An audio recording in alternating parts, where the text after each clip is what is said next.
Magandang umaga sa ulo ng ating mga tampok na balita sa oras na ito. 6.352 trillion pesos na budget para sa taong 2025 nakatakdang ipasa sa Kamara sa darating na September 25.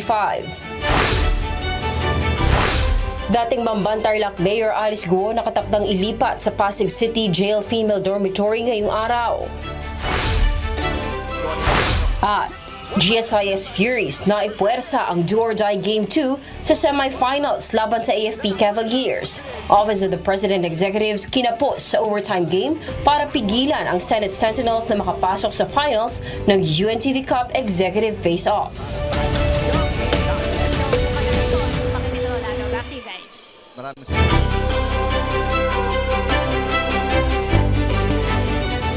Nakatakdang ipasa sa ikatlo at huling pagbasa ng House of Representatives ang 2025 General Appropriations Bill na nagkakahalaga ng 6.352 trillion pesos sa Miyerkules, September 25. Ito ay pagkatapos ng 8 araw na plenary debates sa panukalang pondo ng pamahalaan. Ang detalye sa ulat ni Rosa Licos. Nagpapatuloy ngayong araw ang deliberasyon sa plenaryo ng Kamara para sa Fiscal Year 2025 General Appropriations Bill o ang 6.352 trillion pesos proposed national budget para sa susunod na taon. Sa Miyerkules, September 25, nakatakdang ipasa sa ikatlo at huling pagbasa ng House of Representatives ang panukalang pambansang pondo. Batay kay House Speaker Martin Romualdez, sumusunod ang Kamara sa timeline ng plenary deliberation approval. Ito ay dahil kailangang itrato anya with urgency at transparency ang National Spending Program. Dagdag pa nito, bunsod nito magkakaroon ng sapat na oras upang maaprubahan ang panukalang pambansang pondo bago matapos ang 2024. Batay naman kay House Majority Leader Zamboanga City Representative Manix Dalipe, inaasahang i-certify as urgent ni Pangulong Bongbong Marcos Jr. ang proposed national budget.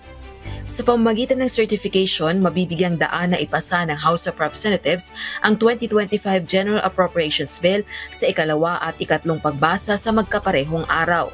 Sa unang linggo ng budget deliberation sa plenaryo, inaprubahan na ang panukalang pondo ng ilang kagawaran at attached agencies, gaya ng Department of Finance, Department of Justice, National Economic and Development Authority, Judiciary, Office of the Ombudsman, Commission on Human Rights, Department of Human Settlements and Urban Development, Department of Interior and Local Government, Department of Tourism, Department of Labor and Employment, Commission on Elections, Department of Agrarian Reform, Department of Foreign Affairs, Department of Trade and Industry, Department of National Defense, Department of Migrant Workers, Presidential Communications Office, Department of Science and Technology, Metro Manila Development Authority, state colleges and universities at government corporations.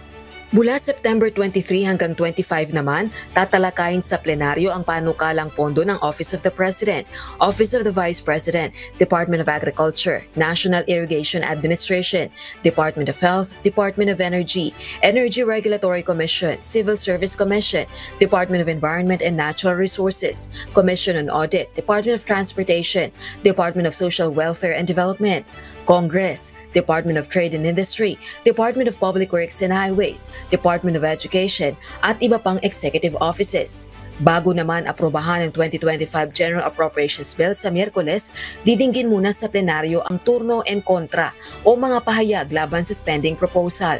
Susundan ito ng period of amendments. Lilikha rin ng Kamara ng Small Committee na in charge sa pag-consolidate ng amendment suggestions. Samantala, inaasahang magbibigay ng talumpati si Speaker Romualdez sa plenaryo ng Kamara bago ang unang recess ng 3rd at last regular session ng 19th Congress sa paparating na weekend. Rosa Licos, UNTV News and Rescue. Diyos ang aming sandigan, serbisyo publiko ang aming pinahahalagahan. Muling binigyang diin ni Pangulong Ferdinand Marcos Jr. na prioridad ng kanyang administrasyon ang pangangalaga sa kalusugan. Sa kanyang vlog, sinagot ng Pangulo ang ilang mga tanong na may kaugnayan sa usaping pangkalusugan. Narito ang report ni Nel Maribuho. Nangako si Pangulong Ferdinand Marcos Jr. na isusulong niya ang pagtatayo ng mga dagdag na specialty hospital para sa cancer patients. Ayon kay Pangulong Marcos, may isa ng itinatayong malaking specialty hospital sa Pampanga. Meron nga isang malaking cancer specialty hospital na nasimulaan na sa Pampanga. Maglalagay din po tayo sa mga iba't ibang lugar. Para nga, kagaya ng sinasabi mo, hindi na kayo mahirapan na kahit malalayo, kailangan dadalhin lahat dito sa Maynila. Ito ang sagot ng Pangulo sa isang humiling sa kanya na dagdag na benepisyo sa cancer patients. Pinawi naman ni Pangulong Marcos ang pangamba ng publiko, lalo na ng mga magulang sa pagpapabakuna ng kanilang mga anak. Yung iba ayaw magpabakuna dahil natatakot sila, baka hindi maganda yung bakuna, baka lalo masaktan yung bata. Hindi po, lahat itong mga binibigay namin bakuna, tested po ito. Ilang taon na pong ginagamit yan. Nagpahatid rin ng pasasalamat kay Pangulong Marcos ang mga kamag-anak, ilang pasyente at maging staff ng government hospitals tulad ng Philippine General Hospital o PGH na nakinabang sa zero billing na ipinatupad noong kaarawan ni PBBM. Ayon sa Pangulo, nais rin niya na mabawasan pa ang pinapasan na bayarin ng mga pasyente sa mga ospital sa pamamagitan ng PhilHealth na state insurer ng bansa. Pagka mapalaki natin ang PhilHealth, yung health insurance, mas malaki ang kayang bayaran ng ating health insurance system. Mababawasan talaga ang kailangan bayaran ng bawat pasyente. Number one para sa akin sa priority ng ginagawa ng pamahalaan, yung healthcare. Nel Maribuhok, UNTV News and Rescue. Diyos ang aming sandigan, serbisyo publiko ang aming pinahalagahan. Hindi pumunta sa Singapore si Pangulong Ferdinand Marcos Jr. upang manood muli ng Formula 1 Grand Prix. Ito ang sagot ni Presidential Communications Office Secretary Cesar Chavez nang tanungin ng mga reporter kung nanood ang Pangulo sa motor racing event nitong weekend sa naturang bansa. Ayon sa PCO chief, nanatili sa bahay ang Pangulo kasama ang kanyang pamilya, nag-shoot ng kanyang weekly vlog, nagbusisi at lumagda sa ilang dokumento. Sa nalalapit na pagtatapos ng investigasyon ng Senado sa illegal pogo sa Bamban Tarlac, nais namang sunod na pagtuunan ng pansin ng mga senador ang ni-raid na pogo hub sa Porac, Pampanga. Ayon kay Senator Sherwin Gatchalian, nais niyang mapabilis ang pagsasampa ng kaso sa mga sangkot sa iligal na aktibidad doon. Nakikita rin umano ng senador ang kaugnayan ng pogo sa Bamban at sa Porac dahil sa mga personalidad na sangkot gaya na lang ni Tony Yang na kapatid ni Michael Yang na dating economic advisor ni former President Rodrigo Duterte. Inihahanda na ng Philippine National Police Criminal Investigation and Detection Group o PNP-CIDG ang paglilipat kay dating Bamban Tarlac Mayor Alice Guo sa kustodiya ng Bureau of Jail Management and Penology o BJMP ngayong araw. Ito'y makaraang ipag-utos ng Pasig City Regional Trial Court Branch 167 ang paglilipat kay Guo matapos ipaaresto dahil sa kasong qualified human trafficking. Ayon kay PNP-CIDG Director Police Major General Leo Francisco, isinasapinal pa nila ang mga kinakailangang dokumento ng BJMP dahil ngayon pa lamang din ibabalik sa korte ang warrant of arrest laban kay Guo na may kinalaman sa operasyon ng iligal na pogo sa bansa. Magugunitang hindi natuloy ang paglilipat kay Guo noong isang linggo dahil hindi natapos ng CIDG ang mga dokumentong kailangan dahil sa kakulangan ng oras. Gayunman, sumailalim na siya sa booking and documentation at medical and physical examination kahapon sa Campo Crame noong Biyernes. Inaasahang ilalabas ng Commission on Elections o COMELEC sa linggong ito ang rekomendasyon kung kakasuhan ba nila si dismissed Mayor Alice Guo. Ang detalye sa ulat ni Dante Amento. Posibleng isusumite na ng Commission on Elections o COMELEC Law Department ang kanilang rekomendasyon sa Anbank sa linggong ito.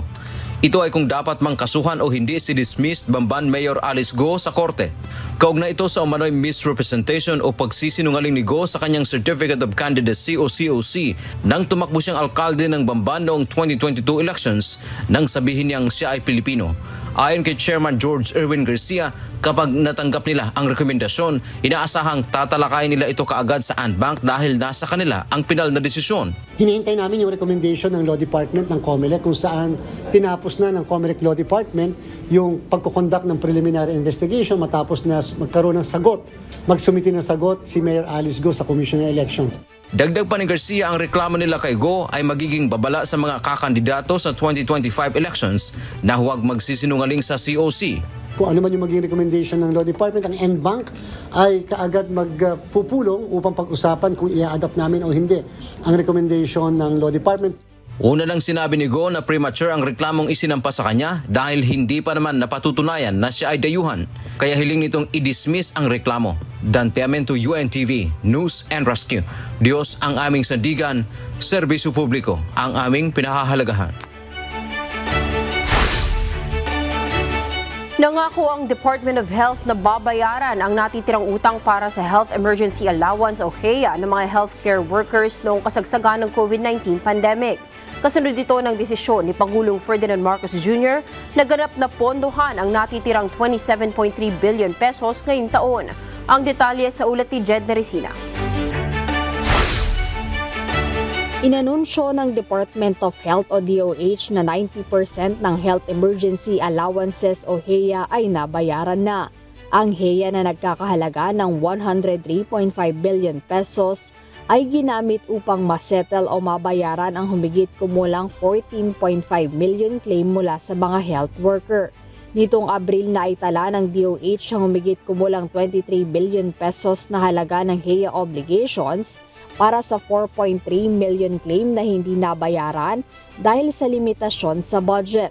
Kaya matapos iproseso at aprobahan ng kagawaran ang mga apela, tumaas ang halagang ito sa 27.3 billion pesos. Ngayong taon ipinag-utos ni Pangulong Ferdinand Marcos Jr. na ganap na pondohan ang natitirang 27.3 billion pesos na utang. Kaya noong nakaraang Hulyo, sinabihan ni Pangulong Marcos si Budget and Management Secretary Amina Pangandaman na huwag nang antayin ang General Appropriations Act ng 2025 para sa pagbabayad at iproseso na ito ngayong taon. Agad namang naglabas ang Department of Budget and Management o DBM ng Special Allotment Release Order upang mapabilis ang pagbabayad ng DOH sa HEA obligations nito. Ayon sa DOH, ang surplus fund balance o excess payments na ibinalik ng Philippine Health Insurance Corporation of PhilHealth sa national government nang galing ang kinakailangang pondo. Sa datos ng ahensya, hanggang September 20 ngayong taon, 64% ng karagdagang 27.3 billion pesos ay nailabas na. Jed Neresina, UNTV News and Rescue. Diyos ang aming sandigan, serbisyo publiko ang aming pinahahalagahan. Pansamantalang isasara ang ilang lanes sa North Luzon Expressway o NLEX para sa mga isasagawang pagkukumpuni. Ayon sa NLEX Corporation, isasara ang Lane 1 sa Balagtas northbound bago makarating ng tabang exit sa Bulacan mula ngayong araw, September 23 hanggang 27 para sa gagawing gantry installation. Sarado rin ang Lane 1 sa Mapulang Lupa southbound sa Valenzuela mula bukas, September 24 hanggang Biyernes, September 27. Isasara rin ang maging ang leftmost lane sa kahabaan ng NLEX Torres Bugalion Bridge northbound area bago ang NLEX Harbor Link Interchange. Samantala, inanunsyo din ng NLEX Corporation na dahil sa isasagawang repairs sa Abacan Bridge sa Angeles, Pampanga, ay isasara muna ang bahaging ito ng kalsada mula ngayong araw hanggang sa October 5. Muling ipinagpaliban ng Department of Transportation o DOTR ang plano nitong pagpapataw ng parusa sa mga motorista na lumalabag sa mga patakaran sa toll sa mga expressway. Partikular dito ang mga motorista na wala pang RFID o yung mga dumadaan sa toll gate na kulang ang load sa RFID. Naunang itinakda noong August 31 ang implementasyon ng naturang kautusan at naurong sa October 1. Pero sa pinakahuling anunsyo ng ahensya, muling ipagpapaliban ang implementasyon nito sa Enero ng susunod na taon. Simula na ngayong umaga ang 2 araw na transport strike ng mga transport group na Manibela at Piston para tutulan ang patuloy na implementasyon ng Public Transport Modernization Program o PTMP. Mayroong mga strike center na itinalaga ang 2 grupo kung saan doon magtitipon-tipon ang kanilang mga miyembro para isigaw ang kanilang mga panawagan. mula sa Commonwealth, Quezon City. Alamin natin ang kasalukuyang sitwasyon mula kay JP Nunez, live.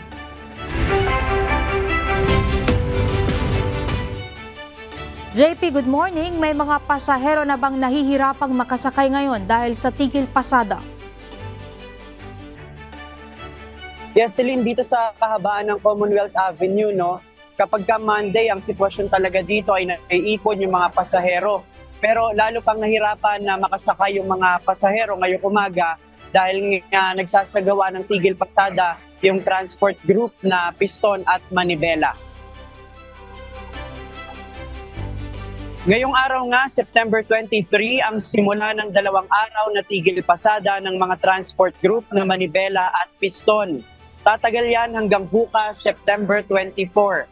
Ito'y bilang pagtutol pa rin sa implementasyon ng Public Transport Modernization Program o PTMP. Patuloy pa rin yung panawagan ng dalawang grupo sa tuluyang pagbasura ng PTMP.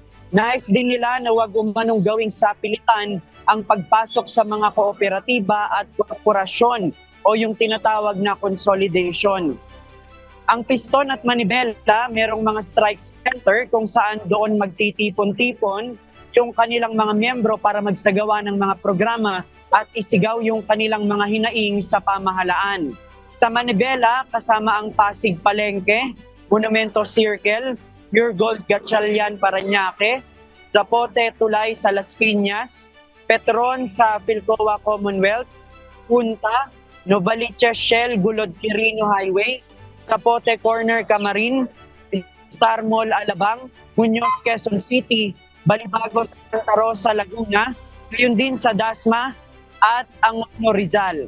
Sa Piston naman, meron silang mga strike center na combined sa Manibela, kasama dyan ang Pasig Palengke at Monumento Circle. Ayon sa Land Transportation Franchising and Regulatory Board o LTFRB, kalayaan naman ng mga grupo na ipahayag yung kanilang mga hinaing. Ayon sa ahensya, nakipag-ugnayan sila sa mga concerned agencies para mag-deploy ng mga libreng sakay sa 2 araw na strike ng Manibela at Piston. Celine, may pakita lang natin, itong area na kinatatayuan natin, yung Petron sa may Philcoa Quezon City. Yung mga nasa likod ko, ito ngayon yung nagsasagawa ng transport strike na mga miyembro ng grupong Manibela. At yun nga, patuloy yung kanilang hinaing na masuspinde o itigil yung implementasyon ng PTMP. Yan muna ang ating latest live mula dito sa Quezon City. Balik sa iyo, Celine. Maraming salamat, JP Nunez, live mula sa Commonwealth, Quezon City.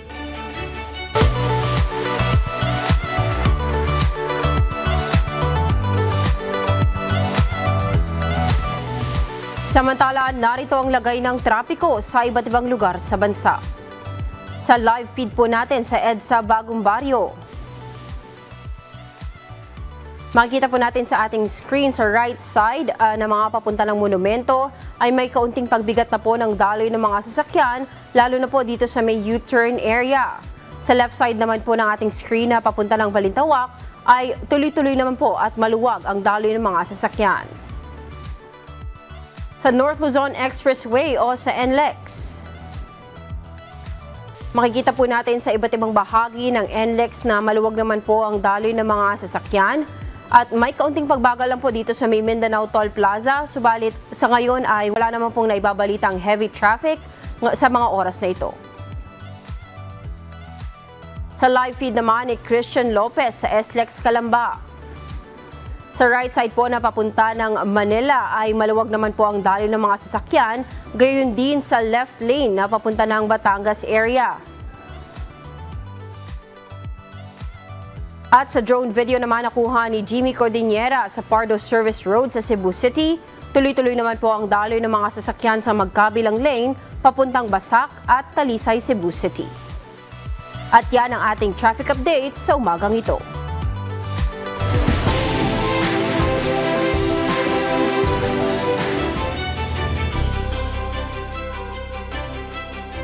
Bahagyang nakabawi ang performance ng Canadian dollar sa merkado ngayong linggo, bunsod ng mataas na retail sales sa bansa. Nananatili ring matatag ang performance ito kumpara sa US counterpart nito. Mula sa Winnipeg, Canada, makibalita tayo kay Miguel Moldez, live.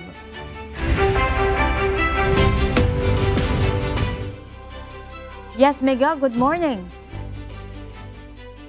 Yes, good morning Kuya, good morning Celine. Malaking tulong ng performance ng Canadian dollar ang pag-taas sa kanilang export ng bansa. Tumaas ng 0.5% o $72.5 ang presyo ng crudo kada bariles ngayong linggo na nakatulong sa bahagyang pag-angat ng Canadian dollar performance. Bagamat halos hindi na bago ang trading sa pagitan ng US at Canadian currency, nagresulta naman ito sa 0.2% gain ngayong linggo. Umabot naman sa 0.9% ang itinaas ng retail sales noong Hulyo, mas mataas ito ng bahagya para sa 0.6% na projection. Samantala, ayon kay Sean Osborne, Chief Currency Strategist sa Scotiabank, ang datos na ito ay maaaring kumadma sa alalahanin na sadyang bumagal ang ekonomiya ng bansa. Makatulong din ito kahit papaano upang manimatahan ang pagtaas ng paggalaw ng US dollar. Balik sa inyo. Maraming salamat, Miguel Moldez, live mula sa Winnipeg, Canada.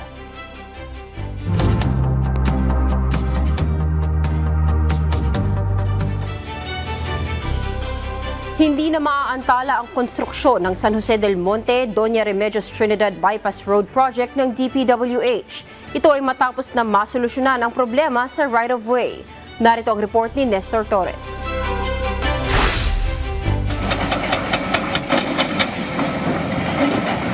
Naresolba na ang problema sa right-of-way ng San Jose del Monte, Doña Remedios Trinidad o SJDMDRT Bypass Road Project.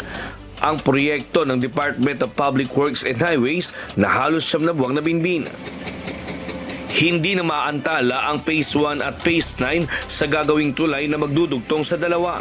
2021 pa ito nasimulan, ngunit ayon kay Doña Remedios Trinidad Mayor Ronaldo Flores, halos 1 taon ang nawala sa timeline ng proyekto dahil sa problema sa right-of-way sa mga pribadong lupa na dadaanan. Kasi matagal nga silang napahinto dahil nagkaroon ng problema dun sa mga babayaran, mga pribadong lupa na tatamaan. Ayon naman sa general constructor ng proyekto na inatasan ng Department of Public Works and Highways, hindi lang right-of-way ang nagiging dahilan kaya hindi matuloy-tuloy ang konstruksyon. Anya, nagkaroon na ng kasunduan sa pagitan ng DPWH at may-ari ng mga tatamaang property kaugnay ng road realignment ng proyekto. Hindi po kami nakakagawa po ng dire-diretso ng mabilis. And ang lang po, lalo po pag umuulan, mahirap pong kumilos dahil gawa po nung may putik po, hindi rin po nakakakilos na maganda. Kapag natapos na ang proyekto, inaasang mapapabilis nito ng 30 minuto ang biyahe mula Doña Remedios Trinidad hanggang San Jose del Monte, Bulacan. Pag nangyari kasi ito, unang-una, napakaraming matutulungan. Una, itong lugar na ito talaga namang hindi sa develop, halos bundok, ilog.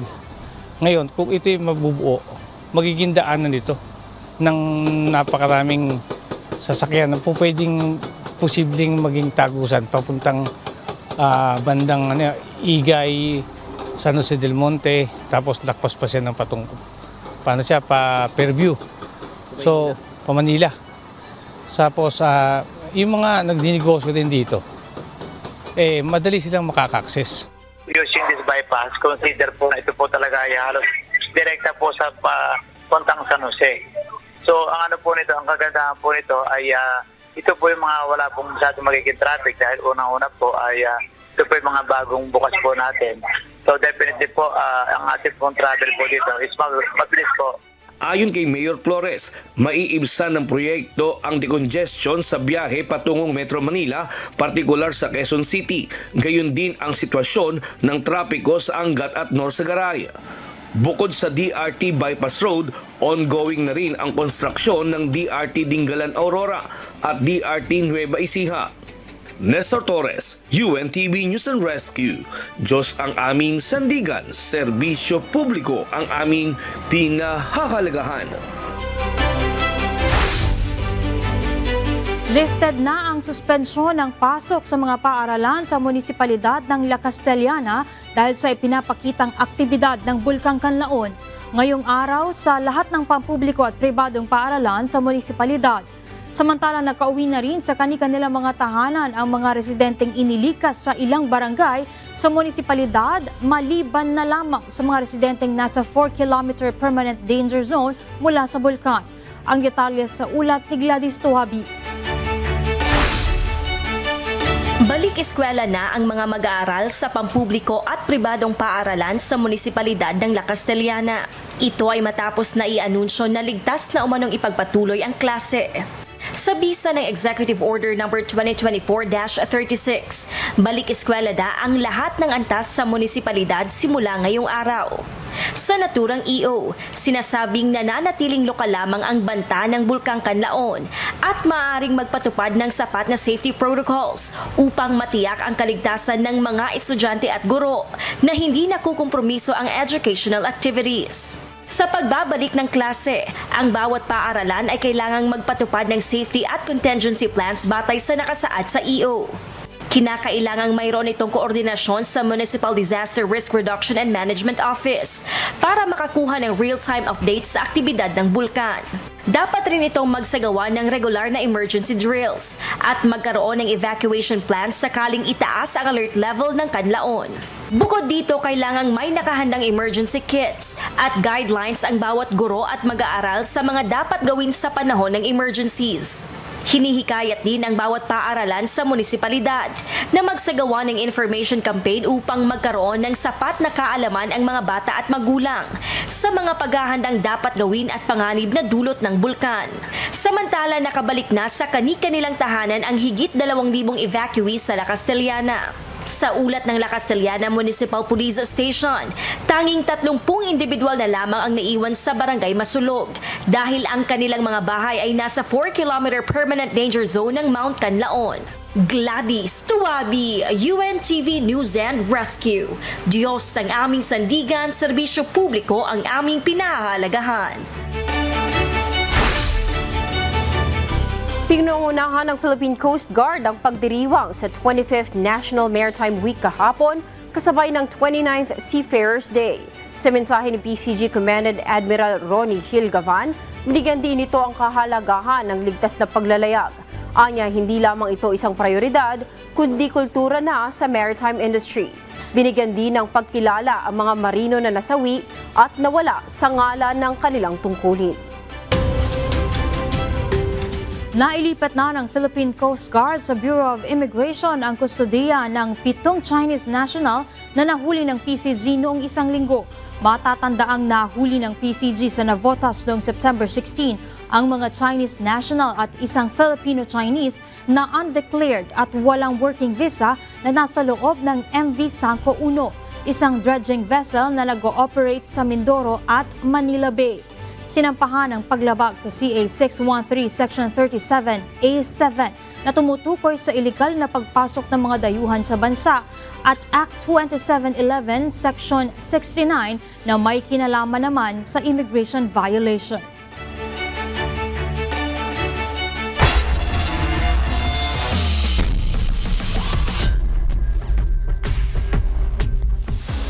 Naipuwersa na ng GSIS Furies ang do-or-die Game 2 sa semifinals ng UNTV Cup Executive Face-Off matapos magwagi kontra sa AFP Cavaliers. Samantala, kinapos naman ang Office of the President Executives para pigilan ang defending champion Senate Sentinels na makapasok sa finals sa kanilang sagupaan kahapon na muntikan pang umabot sa double overtime.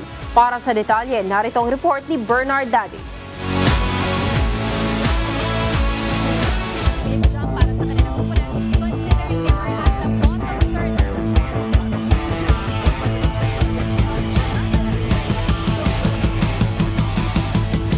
Running, Parsha laying it in. Bakbakang umaatikabo ang GSIS Furies at AFP Cavaliers sa kanilang ikalawang pagtutuos sa executive face-off ng UNTV Cup ngayong season.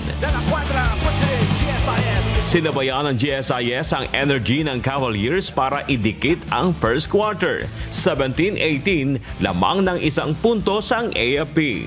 Second frame, dikdikan pa rin ang bakbakan. Subalit makalipas ang 5 minuto, rumatrat ng 15-0 run ang GSIS, courtesy ng kanilang mabilis na ball transition. Napako na sa 28 points ang AFP habang lumobo sa 37 points ang GSIS.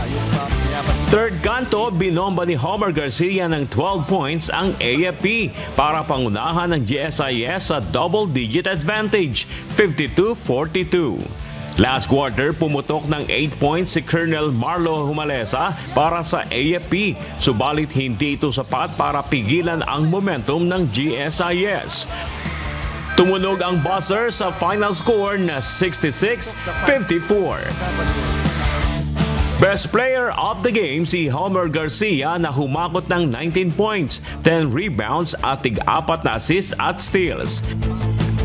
At si Paul De La Cuarta na may double-double at siyang nanguna para sa rebound ng GSIS with 10 points and 11 boards. Hard work lang talaga, tulad ng sinasabi ni Coach Popoy, depensa lang, hard work. Yun yung key dito talaga sa panalo namin ngayon. Yung mapursigi ko yung mga kasama ko na magtulong-tulong kami para maitawid namin sa Game 2 itong laro namin, series na sa semifinals na to.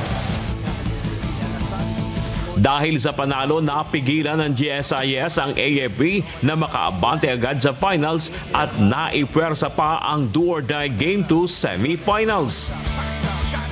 Nasunod naman yung game plan namin, kaya siguro nakuha namin yung panalo ngayon. Kumbaga talagang pinanood namin yung last game namin against AFP. Tapos yun, kung ano yung mga game plan namin, pinagandaan talaga namin. Muling magtutuos ang GSIS at AFP sa Miyerkules alas 3 ng hapon sa Nova Desi Convention Center. So sa preparation, number one, of course, yung defense, yung ma-contain namin yung mga gunners nila like Garcia and Hernandez. Tapos yun, of course, yung composure nga na sinasabi ko sa kayo, huwag namin madaliin. Kaya yung sistema namin, doon kami mag-stick sa system namin. Kasi minsan, yun na pag wala kami sistema, nagmamadali. So yun, nagkakarate-rate, nagkakagulo.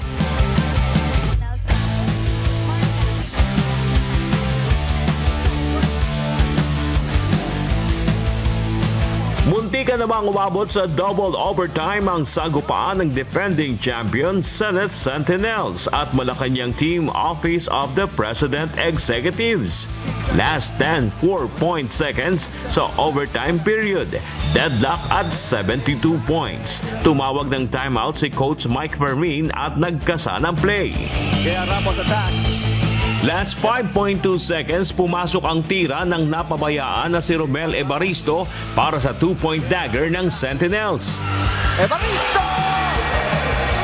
Big shot! Tinangkapan ng OP executive sa 3, subalit Ocampo for the win! No! And that will do it!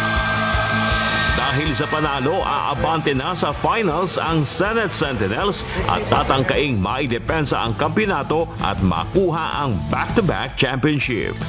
After those fight that will swing, not only mag-double overtime for halfway. Best player of the game sina Ray Malaga na humakot ng 13 points, 14 rebounds at 4 na assist. At si Romel Evaristo na kumolekta ng 15 points, 11 boards, 3 dimes at 2 steals at blocks. Kahit naman sa elimination, pinahirapan nila kami. Congratulations sa kanila kasi sobrang galing din nila. High level basketball team. Focus kami sa depensa. Yung paghahandaan talaga namin. Gaganapin ang one-game finals ng UNTV Cup Executive Face-Off sa September 30 sa Araneta Coliseum. Bernard Dadis, UNTV News and Rescue. Diyos ang aming sandigan, serbisyo publiko ang aming pinahalagahan.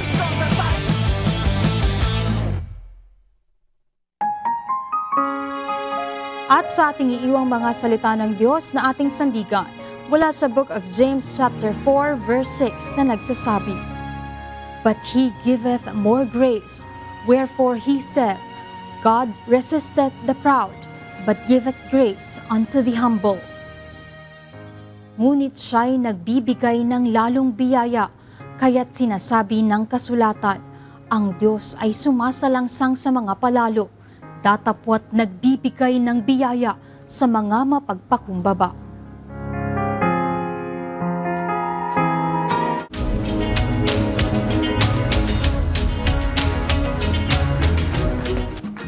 Not so good news po mga kasangbahay dahil pagkatapos ng magkasunod na linggong rollback, magpapatupad naman ng oil price hike ang mga kumpanya ng langis ngayong linggo. Sa pagtaya ng oil industry players, tataas ng piso hanggang piso at 20 sentimos ang presyo ng kada litro ng gasolina. Ang diesel naman ay naasahang madaragdagan ng 10 hanggang 30 sentimos. Samantalang ang kerosene ay posibleng tumaas ng hanggang 20 sentimos kada litro. Kaya sa mga kasambahay nating motorista, magpa-full tank na po tayo ngayong araw, lalo na kung gagamit kayo ng gasolina. Dahil pwedeng umabot sa mahigit piso ang price hike dito. Laki nung sa gasolina, no? Oo. Parang medyo may ramdam na to. Usually, gano'n naman talaga, di ba? Dati, pagka nakikita mo sa gasolina talaga medyo mahal. Eh, ang problema naman ngayon, may tayo ngayon pa, may mga transport strikes pala tayo nangyayari ngayon. Hanggang bukas yung sinasabi. Kaya yung mga kasambahay natin, talaga magagamit nila. Maganda, ngayon na sila magpa-full tank kasi hanggang bukas, magagamit sila ng mga sasakyan at sa mga merong mga sasakyan. Pero sa mga nagko-commute, ay wala tayo. Kailangan naman nating mag-ano talaga. May mga ride-hailing apps naman. Pero di ko lang alam kung nakaka-apekto ba yung mga gas prices sa mga presyo ng minsan ng travel. Kasi di ako masyadong nag-ano eh. Yeah. Meron. May apekto minsan, nagto 2 pesos, 3 pesos. Lalo pag traffic. Meron pa rin. Tapos, rush hour, tumataas yung presyo ng yung ba yung masasabi ng surge charge? Parang ganun. Surge fee. Kaya asahan na rin natin yan. Tataas yan. Kasi ako minsan once a week, gumagamit ako ng mga riding app dahil nga may coding tayo. So, kailangan mabilis pa rin yung maging biyahe ko. So, yun yung napapansin ko kapag yan maulan or kaya tumaas yung presyo ng gasolina. Kasi lagi tayo nakakabalita dito sa presyo ng gasolina kapag may mga transport strike, ganyan. Tapos may oras din talaga siya pag rush hour. Doon medyo tataas siya ng mga 5 to 10 pesos. Minsan yung alas 12 na yan, alas 5, alas 6. Naku, ang taas ng presyo. Huwag na ka rin magpapadeliver ng ganyang oras kasi kahit yung mga nagtataas din sila ng presyo. Pero may mga iba, mga ride-hailing apps ngayon na nakikita ko na parang mga bago sila. Lumalaban daw na parang mas mababa ang presyo. Search nyo lang po yan mga kasangbahay. Baka kasi marami po eh. Naramdaman ko rin yan kapag di ba, everyday pag pumapasok ako dito, minsan may 2-3 na dagdag talaga. Tapos ang bilis, lalo na kapag naibalita natin ngayon. Tapos maya-maya lang or kinabukasan, after 2 days, meron na kagad siyang price adjustment. 2 pesos, piso, siguro 3. Pag malalapit lang naman, mga 2 pesos lang yan. Pero yun dahil sa akin kasi medyo malayo. Mararamdaman mo 10. 10 pesos yung iaangat nung pamasahe. Kaya yung gantong price hike na ganito sa mga bumabiyahe ng kunyari, more than 20 kilometers papunta sa trabaho nila, eto mas makakatipid sila talaga na ngayon na magpa-full tank kaysa hintayin nila kasi halos piso nga. Baka more than piso nga yung price hike para sa mga gasolina. Syempre, para majority naman ng mga nagte-drive ngayon, di ba, nakamotor na. Tsaka marami din talaga nakagasolina. Kaya maganda, ngayon na kayo magpa-full tank, mga kasangbahay. Ito, para medyo mahimasmasa naman kayo mga kasangbahay. Lalo sa mga taga-Valenzuela na good news po. Sa mga Makatizen. Magsasagawa po ang Makati Public Service Office ng Mega Job Fair sa susunod po na buwan.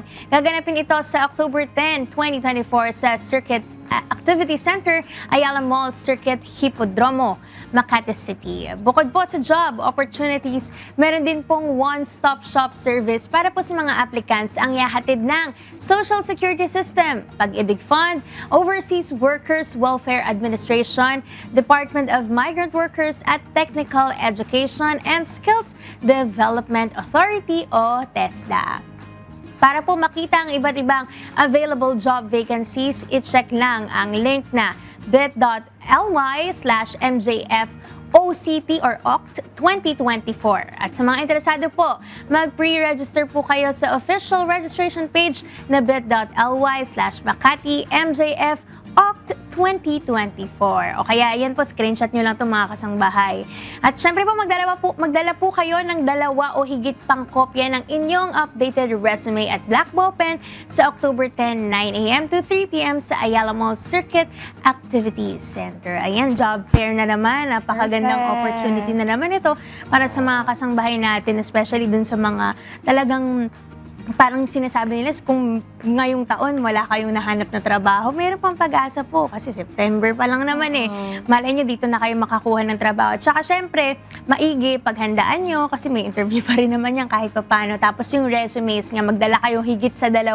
True. Kasi para the more chances of winning, di ba? Sabi nga nila. Madami talaga mga mga bare months nag-ano sila ng trabaho. Kasi, ewan ko ito yung sinasabi ng iba na kapag bare months ka kasi napasok sa isang work, parang hindi ka muna mabibigyan ng 13th month. Kaya daw marami nag-open ng mga job fair kapag mga bare months. Ito ay ano ko lang ha, ito ay sa sinabi, ito ay sa panta, ito ay nakuha ko lang na source, ganyan. So, nakuha ko lang yung mga kasi kung minsan 'di ba tayo pag nag-a-apply, isa yun sa mga tinitingnan natin, mga 13 month, ganyan. So ganun din daw, may mga tactics din daw yung mga employers. Bare month sila mag-hire kasi makakaligtas muna sila sa 13th month para dun sa aplikante na yun. But regardless, all 'di the ba? same, meron pa rin naman silang kikita. May trabaho rin. Tsaka sinasabi nga rin nila ngayon na kapag kunwari sa Pilipinas daw kasi syempre ang taas ng bilihin, ganyan, sinasabi na kapag isa lang daw talaga yung work mo, kumbaga parang challenging yung mga finances, mga gastos. Kaya ito, bukod sa may mga kilala ko na may full-time job, meron pa silang mga part-time job, may mga online job sila. Kaya malaking tulong to yung mga ganitong mga job fairs, no, para at least alam nila kasi may mga ganyang may mga ganyang face na ano bang work yung sa akin fit. May nakita kang description tapos fit na fit sa'yo. 'Di ba? Kaya maganda na ikakalat 'di ba? Na fit ako dito, 'di ba? Na meron palang ganitong work, 'di ba? Sakto pala yung requirements ko. Kaya maganda na updated din tayo sa mga ganitong mga balita sa mga Facebook pages, mga news outlet na kumbaga sa online, 'di ba? Naka-follow tayo para updated tayo sa mga job fairs. True. October 10 pa naman, mahaba-haba pa yung preparations na pinilang gawin kasi iba naman during these months naman, may mga may mga nag-quit din ng mga trabaho nila. So maganda kasi, ang hirap naman, kunyari, October 10 pa yung mga job fairs na yan, ng mga interviews, tapos mamaya umalis ka sa trabaho mo bago pa dumating itong October 10. Kailangan mapaghandaan nga nila ito mabuti. Ito naman, abiso naman po sa mga Pasigueño. Magsasagawa po ang Meralco ng wire clearing simula po mamayang alas 9 ng umaga hanggang sa Miyerkules, September 23 to 25 sa MC Ginto Street, Barangay Pinagbuhatan po yan. Maaari po itong makaapekto sa internet connection ng nasabing lugar. Para makita ang specific sites na maapektuhan ng wire clearing activity, i-check lamang po ang post ng official Facebook page ng Pasig City Public Information Office.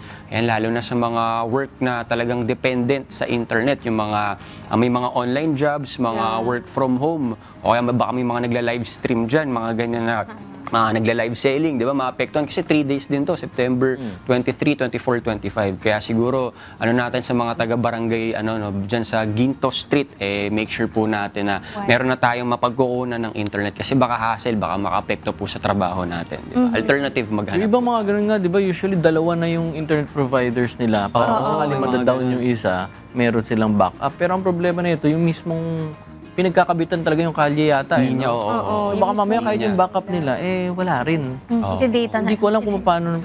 Alam ko hindi pwede. May mga trabaho. May work na ganun. May mga trabaho na hindi pwedeng data lang. Kailangan nila high-speed internet talaga.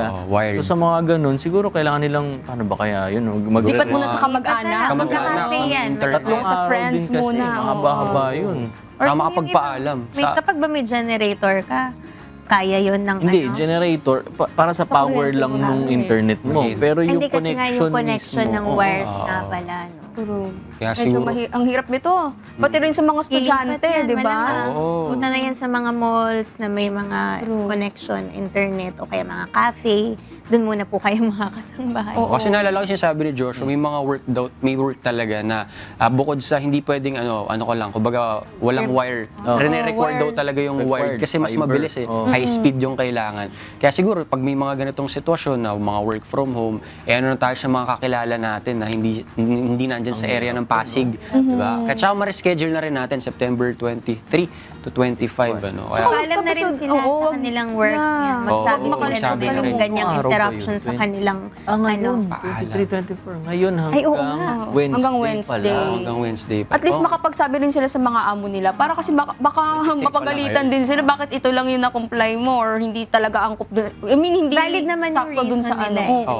Pagka sila ni-reprimand sila dyan, pwede sila manghingi ng formal na mga letters.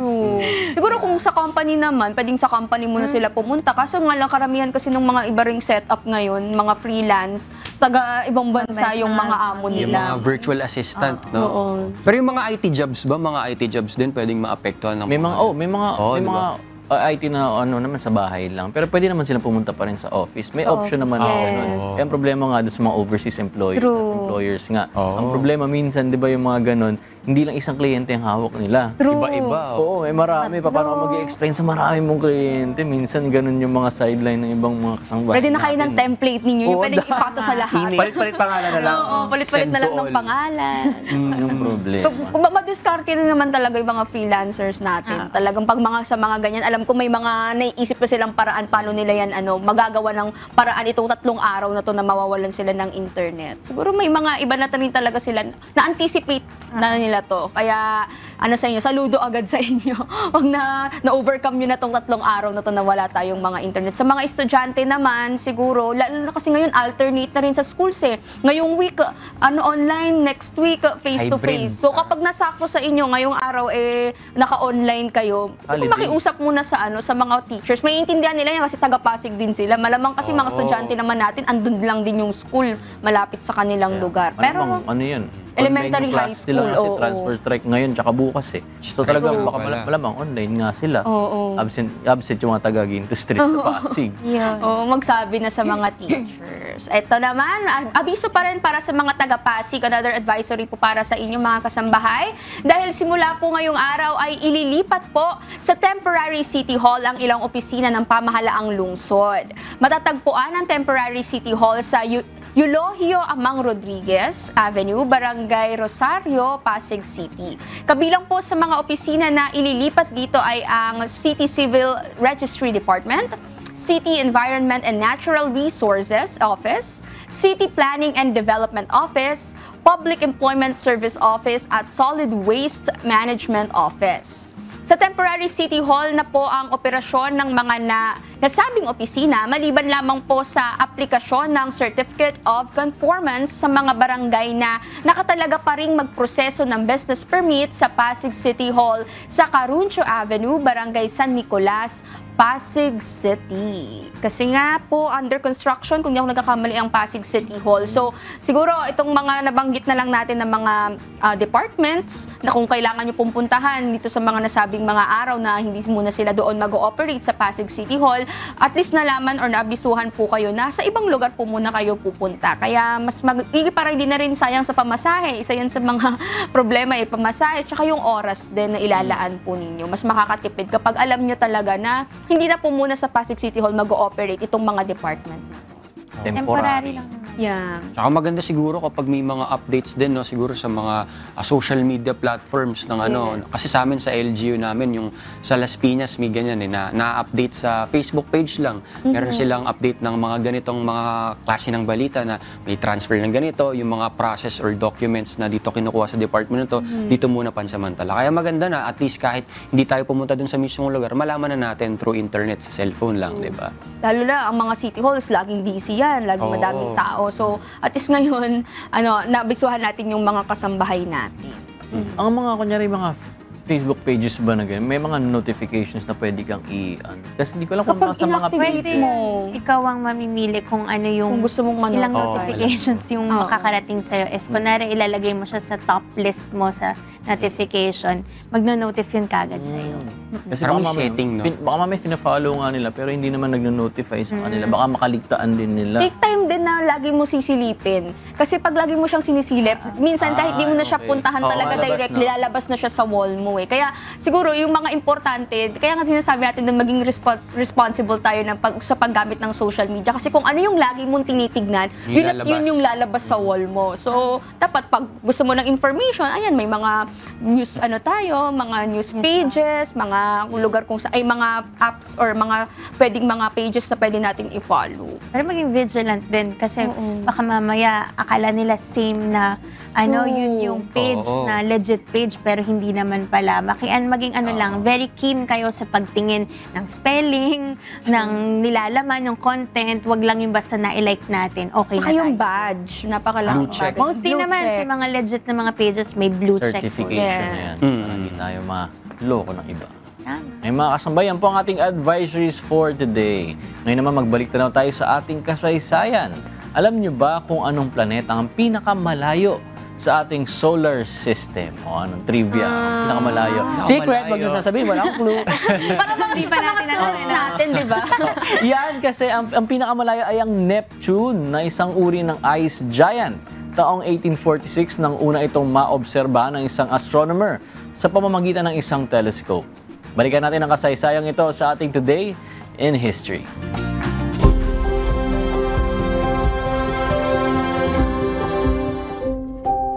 September 23, 1846. Sa araw na ito ay naobserbahan sa unang pagkakataon ng German astronomer na si Johann Galle ang planetang Neptune. Taong 1845 ay gumawa ng mathematical calculation ang French astronomer na si Urbain Le Verrier tungkol sa lokasyon ng isang hindi pa nakikitang planeta.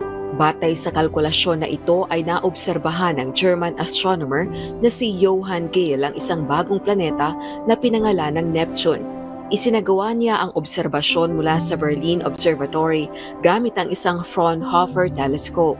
Ang Neptune ay ang ikawalong planeta mula sa araw na tinatayang may distansyang 2.8 billion miles o 4.5 billion kilometers. Ito ay 4 na beses na mas malapad kumpara sa Earth at nangangailangan ng 16 na oras para makapag-rotate ng isang beses o yung tinatawag na Neptunian Day. Samantala, ang isang Neptunian year naman ay tinatayang katumbas ng 165 Earth years. Dahil sa napakalayong distansya ng Neptune mula sa araw, ang planeta ay malamig, madilim at nagyayelo. At ang atmosphere nito ay binubuo ng molecular hydrogen, atomic helium at ng methane na nag-a-absorb ng red light, ngunit nagre-reflect naman ng blue light. Mayroon itong 14 na buwan at may 5 main rings at 4 na ring arcs na mga clumps of dust at debris na nabuo sa pamamagitan ng gravity ng isang malapit na buwan.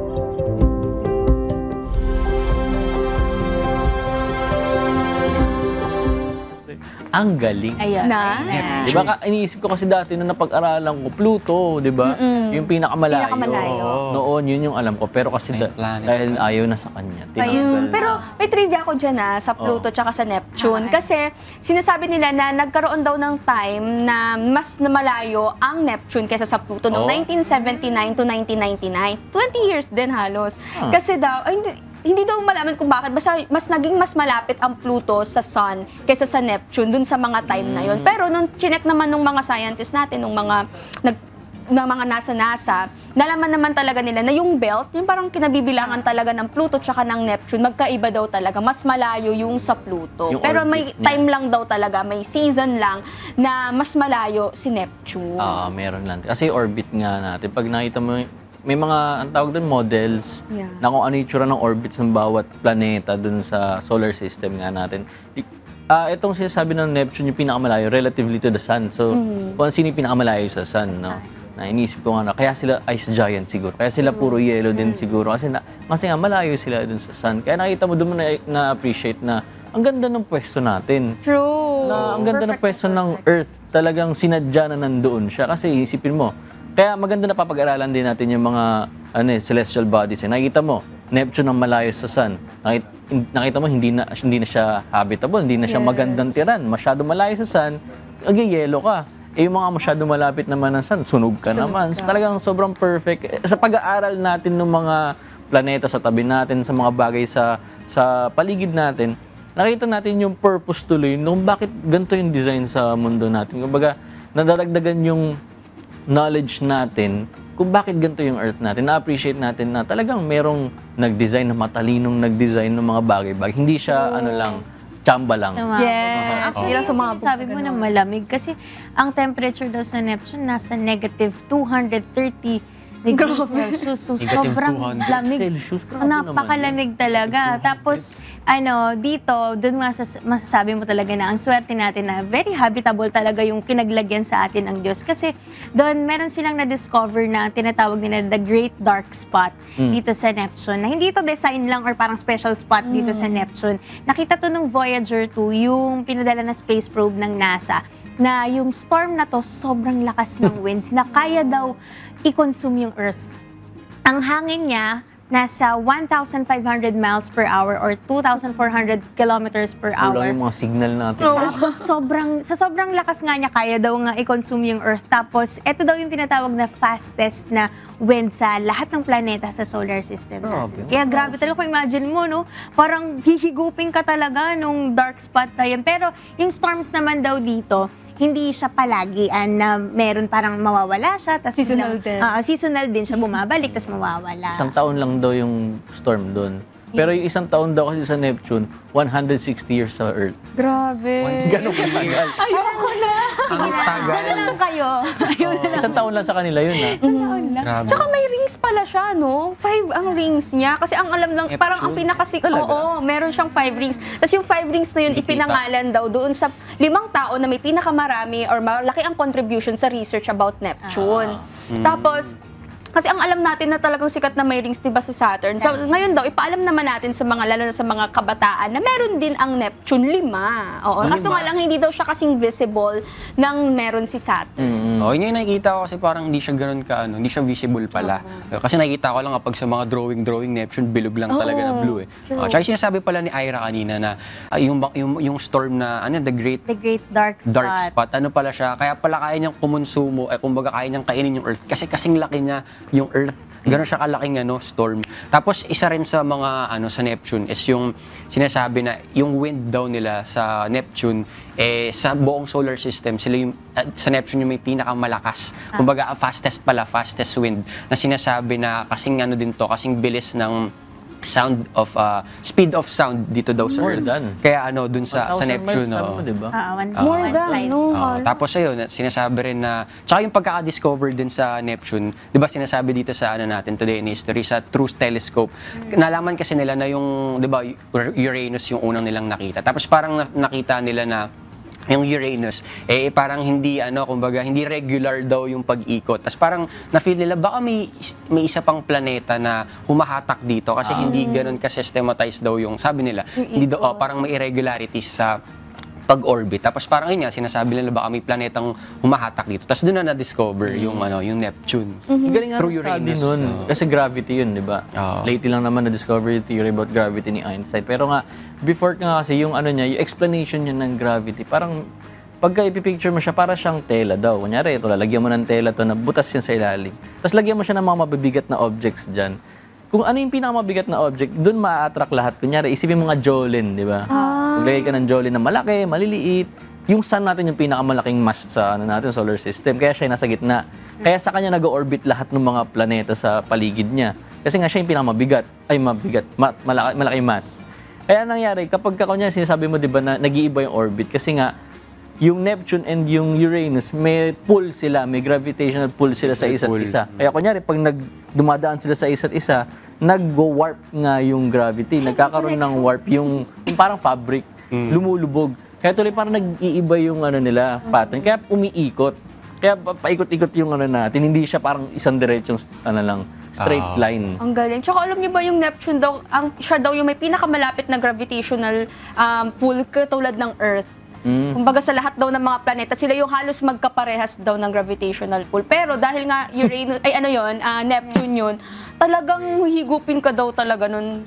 Parang yung gravity, higupin ka ng papasok. Eh wala naman, hindi naman siya katulad ng Earth, di ba, ng structure. Ganun. So, higupan ng mangyayari. Pero ito, last na lang today in history natin. Okay. Ngayon daw ay ang International Day of Sign Languages. Sample. Sabi na, ayan. Sinabi ng UN yan eh. Oo. Narinig natin kanina sa sa Wish 107. Ayan. Dahil nausapang science na rin tayo, ito tatanungin ko, sino sa inyo ang mahilig sa botany? Ay, mahilig ako siya pag maulan. Ako din. Botany. Study of plants. Okay. Saan yung entry ngayon Kasi kayo mga kasangbahay, mahilig din ba kayo sa botany? Kasi kami nga mahilig kami sa botany Kasi kayo, kung oo, siguradong magugustuhan nyo ang Botanical Garden na pinuntahan ng ating production team sa Brazil. Kung saan yan, panoorin nyo dito sa Trip Ko To.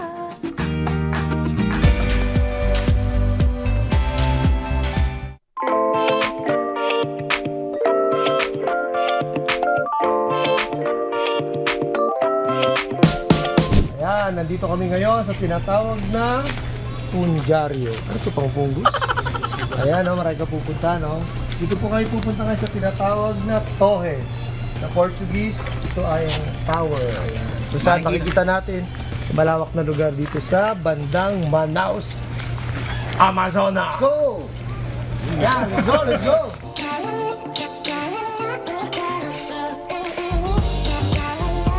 Siyempre pag pupunta tayo dito, kailangan nakapag-offloading ka muna para at least medyo safe ka dun sa mga insekto. Mahirap dito kaya kailangan safety first.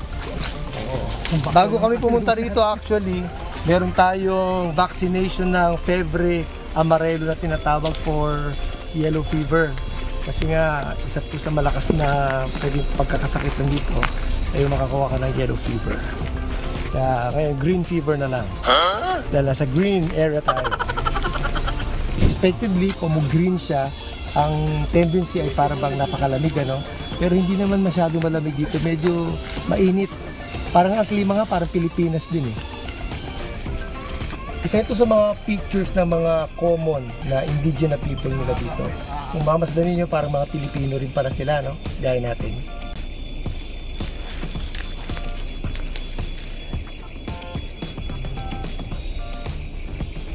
So, napakalaking puno ito. Mamaya pupunta tayo sa tower.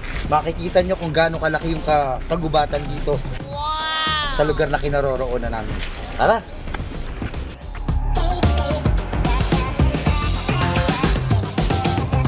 Dito pinapakita nila kung gaano karaming klase ng insekto, lalo ni mga anay, o kuping ang tawag nila, na nagde-destroy ng mga kahoy. Kilala ang Amazonas sa mga indigenous people na kung saan yung mga native nila sa lugar na ito. Napakaraming lugar ito na populated ng maraming mga Amazonia indigenous. Dito tayo makakakita ng mga tao na hanggang ngayon nare-retain pa rin nila yung kanilang sariling language. May iba-iba palang languages. Although ang Brazil halos Portuguese speaking na, pero dito may mga natives pa rin na sila nagsasalita ng sarili nila. At makikita nyo rito yung listahan ng mga Amazonia indigenous. From 1 to 379, meron silang 379 na tribo na kung saan makikita nyo na may different language. Isang magandang feeling na mararamdaman mo pagpunta rito. Talagang nasa rainforest ka. Yung klima, ambience, tapos yung rarity ng mga plants, animals din na makikita mo rito na yun i-present nila. Mararamdaman mo talaga kung paano ang buhay nila noong mga nakaraang panahon. Kaya dito man, may mga turista rin pumupunta. Kanina lang may mga nakita kami mga Amerikano. Nagtitake sila ng time para mapakita ang history at kapil din yung nararamdaman ng mga turista na pumupunta rito. Nandito na tayo ngayon sa Torre. Akit na tayo ngayon. Hihintay na tayo ng ating mga kasama. Pundo di Amazonas. Tara na guys!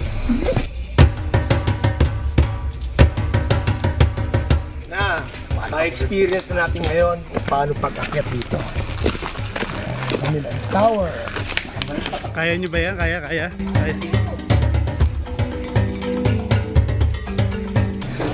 Kaya namin ito? Tira, tignan natin yung kabuuan ng forest. Tara ng singo. Ang isa pang tip sa inyo ay pag-aakit kayo dito, dapat hindi kayo malululain. Wala kayong sakit sa bato. Tara, konti na lang to. Ayan, tingnan nyo.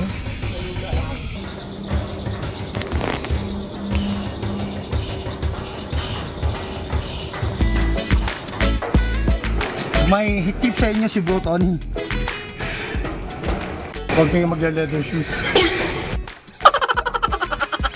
Sa lahat ng mga mahilig sa nature, yung mga nagko-conserve ng natural resources natin, napakagandang experience ito para makita nyo kung gaano talaga kaganda, kaya importante na ma-maintain yung mga green parts ng ating mga kapaligiran. Very healthy, kahit mainit dito sa Amazonas actually, pero dahil merong ganito, mapipil mo, nare-refresh ka, so it's very healthy. There you have it! We hope na nag-enjoy po kayo at hanggang sa muli! Dito lang sa Trip Ko Go! Namulog back.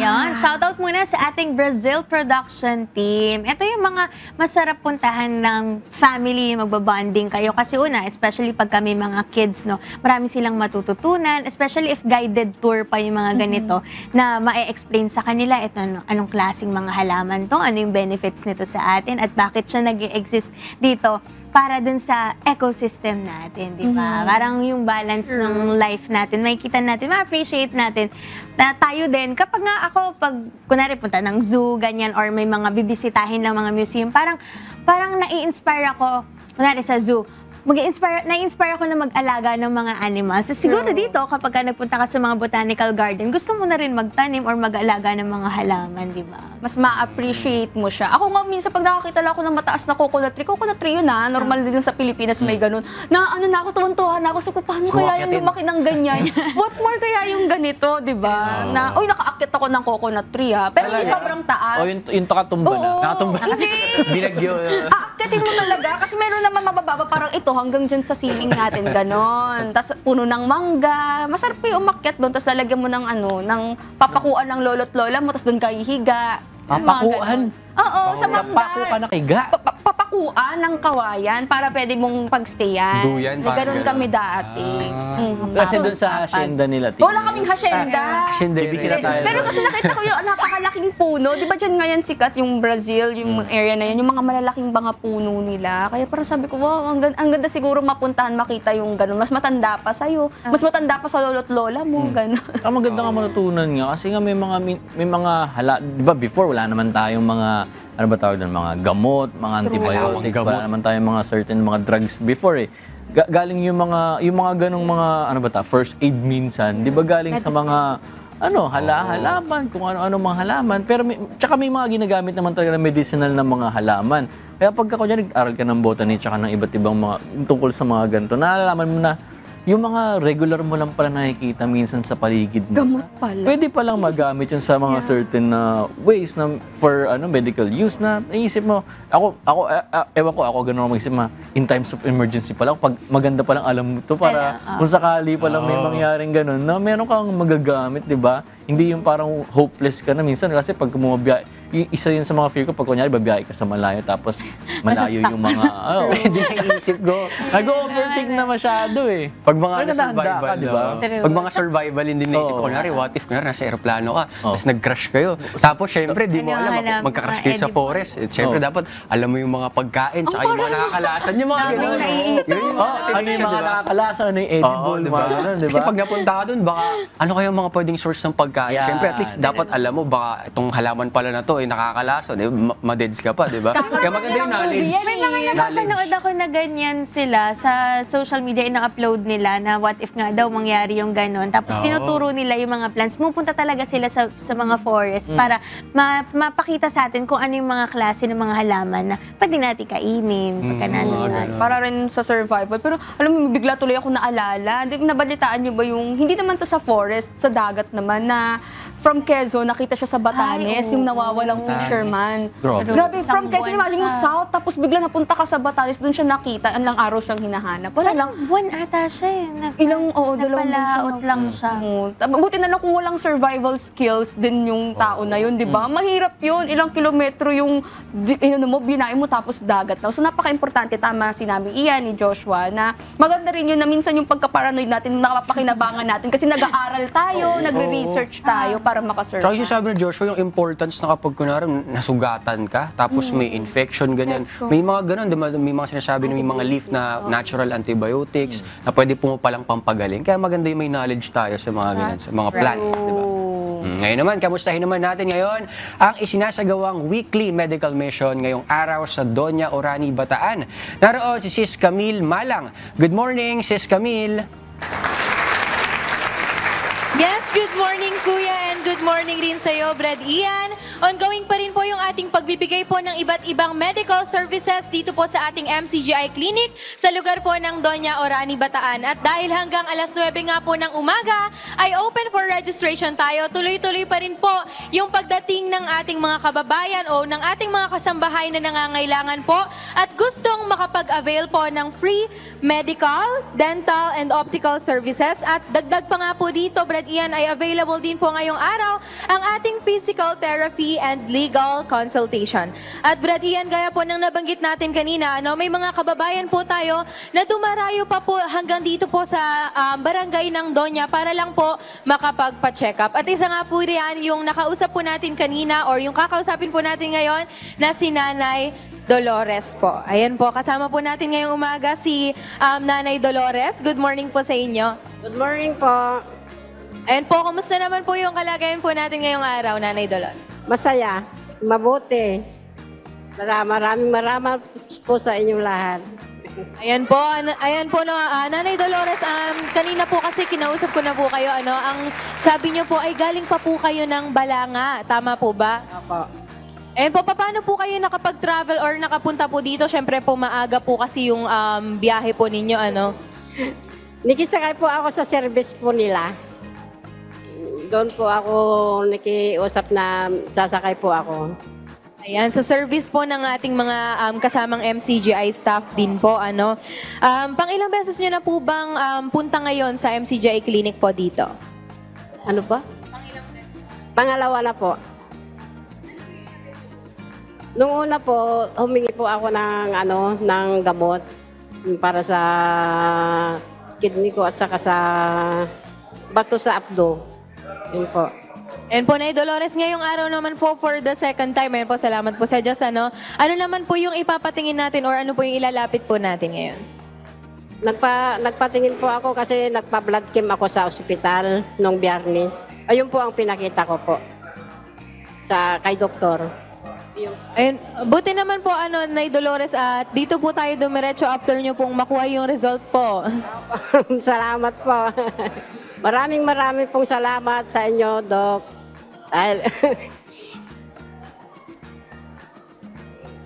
Binigyan po ako ng tulong po.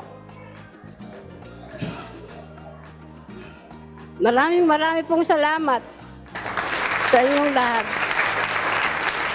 Sa MCGI. Maraming pong salamat.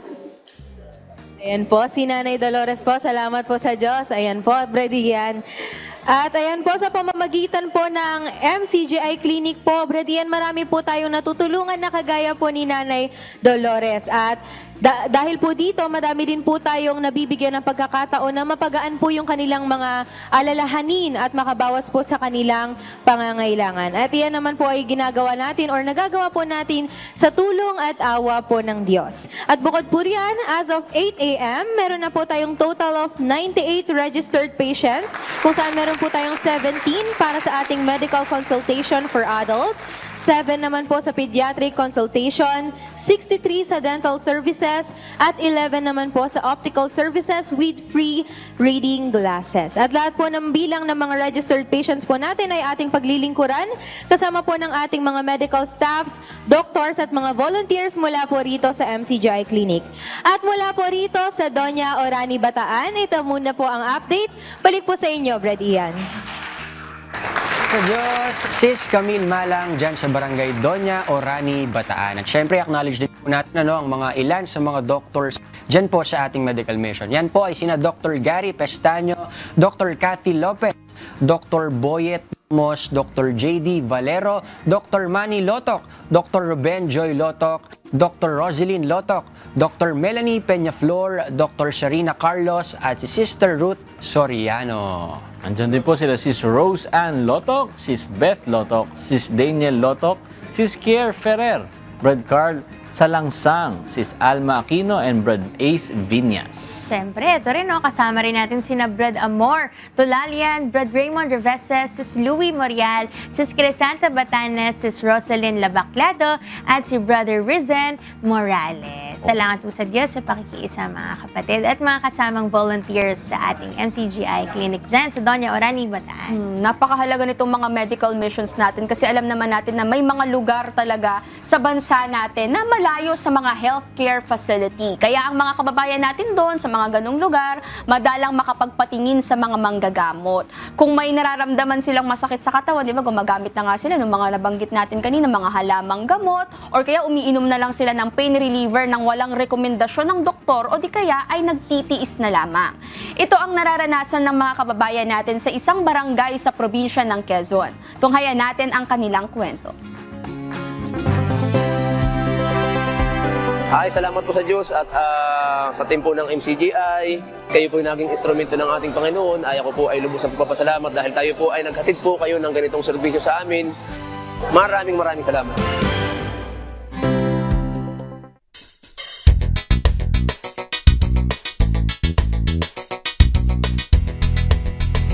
Napakalaking bagay po ito sapagkat unang-una, hindi na po sila pupunta ng Alabat o hindi na sila tatawid pa ng isla para lamang makapagpakonsulta. Mismong dito na po dinala yung consultation para po kapaboran po doon sa aming mga kabarangay, lalo't higit po ay kapos po pagdating po sa pinansyal.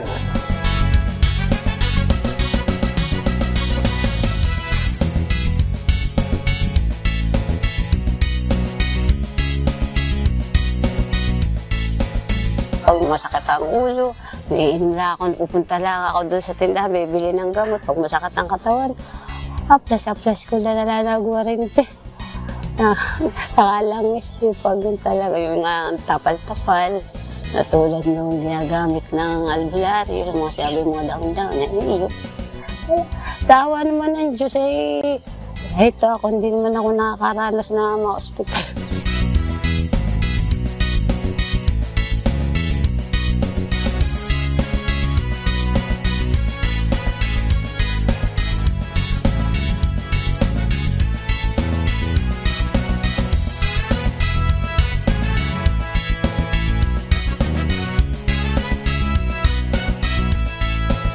Masaya at nagpapasalamat ako sa tumutulong na nagbibigay nito ng mga sari-saring grocery. Ari nawa ay kayo pagpalain ng Panginoon Diyos at makatulong pa sa iba pang marami.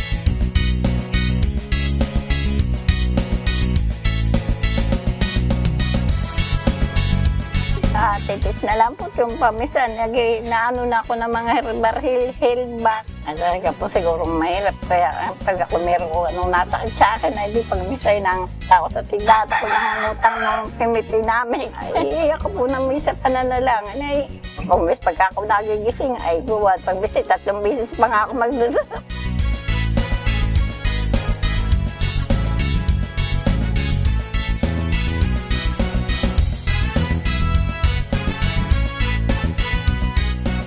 Medical po, saka po gamot, saka po mga grocery. Maraming pong salamat. Salamat sa Panginoon dahil sana po makapunta uli kayo rito.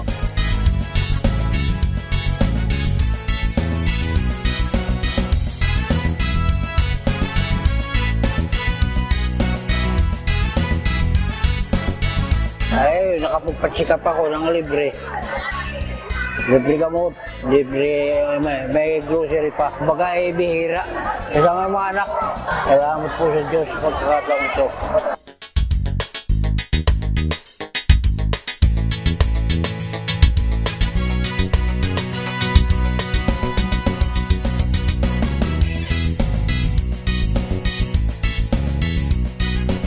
Ay, salamat po sa Diyos at sa team po ng MCGI. Pagamat kayo po yung naging instrumento ng ating Panginoon, ay ako po ay lubos na pagpapasalamat dahil tayo po ay naghatid po kayo ng ganitong serbisyo sa amin na hindi na po namin ito, kagaya po nitong Prestor, hindi na po talaga ito paghihirapan pa ng aming mga kabarangay, lalo na po pagdating po sa mga medical at saka sa dental at sa lahat po ng mga serbisyo po ninyo na dinala dito po sa amin sa Barangay Pambon. Maraming salamat.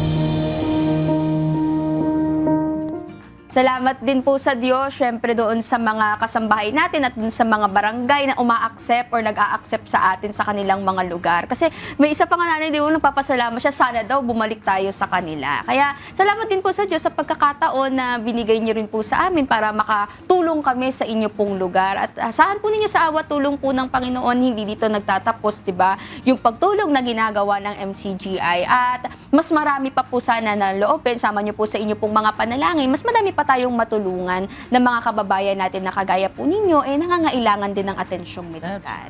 That's right. At ngayon naman, before we give our shoutouts and thank yous, meron muna tayong invitation sa ating mga kasangbahay. Are you ready to race to fitness? Join the 5th Titans at KD-RAC Obstacle Course Race on October 20, 2024 at KDR Adventure Camp in Orani, Bataan.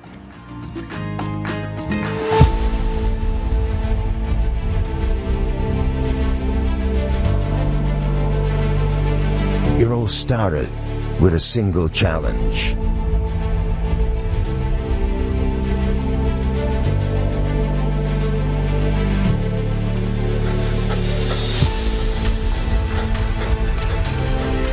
With double the intensity.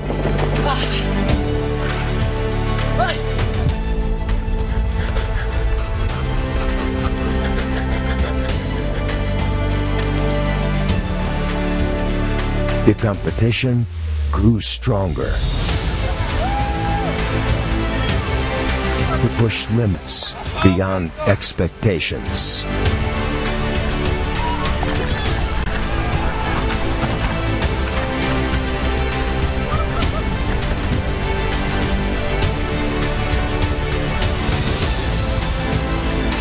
Now, the stage is set for another challenge.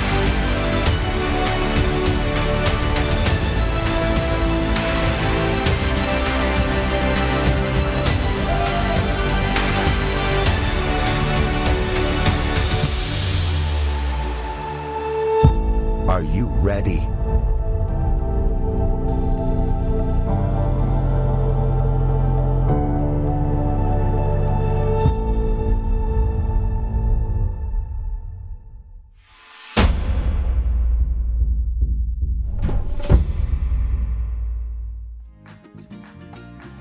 This will be the 5th since they started the race event last year. For this race on October 20, may bagong obstacle na naghihintay sa mga participants among others. At may chance pa kayong makatulong sa iba when you join the race. For updates, like the official Facebook page of Titans at KD-RAC. Ayan, ang ating Titans na experience ko, yung mga obstacle course race, yun talagang challenging. Kaya sa mga interesado pong sumali dyan sa ating obstacle course race sa Titans, join na po kayo. Aabangan ka namin, ha? Dapat gusto namin mababasa ka din. Sige. This time, mga kasambahay, we would like to thank Adlaon Optical. Visit their branches in Baliwag, Bulacan at Super 8 Warehouse and beside Kong Pancho. They also have a branch at Aliw Complex, Calvario, May, Kawayan City. You may also reach them at 0922-878-5911. And Dr. Joseph Lee would like to thank Genesis Organic Spirulina. Ito ay isang uri ng superfood na siksik sa protina, vitamins, and antioxidants na kailangan ng ating katawan. Ito ay 100% organic and natural at walang malansang amoy, kaya sigurado kang high quality. Sigurado yung may complete nutrition ka everyday with our trusted superfood, Genesis Organic Spirulina. For increase in orders, contact 0977-688-5730 Also available online and selected Mercury Drug outlets. Good morning sa aking mami, sa aking daddy at kay Yuna. And of course, thank you Natural One Salon for making my hair healthy and looking great.